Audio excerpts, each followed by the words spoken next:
Yeah, I'm trying to remember what I remember. What, was that the one with the talking bird? I believe it was. It was like in a Pacific island. He crash lands on it, and they're the utopian Buddhist island. Yeah. I did read it. Yes. Okay. Well. Now I'm losing the audience here, so folks don't leave. I'll change.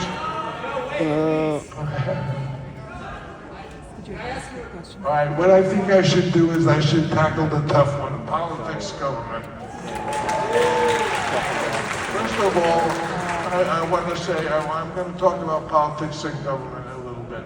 First of all, I want to say that I really believe that we have it upside down. In other words, in our setup, if you made a pyramid, you would put the top of it would be the federal government, the president and the federal government, and then it goes under that to the states, and then it goes to the cities, and then on the smallest level it goes to the community.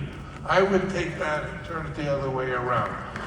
And I would make the community the vital form of government. And those of you who have read the wonderful work of an author named Jane Jacobs writes about this. I think she wrote something called The Life and Death of the American City. But why do I feel this way? Because the community, if you look at it there, it's not that you know everyone in the community, but you know someone who knows everyone in the community. And these are your neighbors, these are your neighbors' kids. So the well-being of the community is of vital importance. And so I would give that the real, in other words, whoever the leader of the community is, more than the president who's got 4 years and all these senators and all that. I'll talk about that shortly, but the community is, I'll give you an example. I come from, I've only started 2 charitable organizations in my life. One was a band, the St. Helena Community Band, which is still going. And when I started, and the other one is when I used to walk to my office, I used to pass all these homeless people. And I would look and say, how can this be? I mean, how can there be, these people are just thrown on the street like garbage. Human beings are not garbage. They're never going to be garbage. There's something else can be done to handle this. And so I started an organization, and I agreed to fund it for 7 years. And you know, I'm either broke or rich, depending on where you get me. So I had money then. And I funded it for 7 years, and I called it North Beach Citizens. And this organization, if you look it up, is still there. I stopped funding it 7 years ago, and this is like 40 years ago.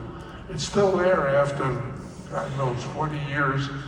It owns a building. It has rehabilitated more. You know, I took an interesting thing. I said at the top, there are a few people who are homeless because they had some bad luck or they have a problem, but they're easily rehabilitated. And let's rehabilitate them and then employ them to rehabilitate the next level, who are like 8 or 9 people who are tougher. And before you know it, everyone was employed.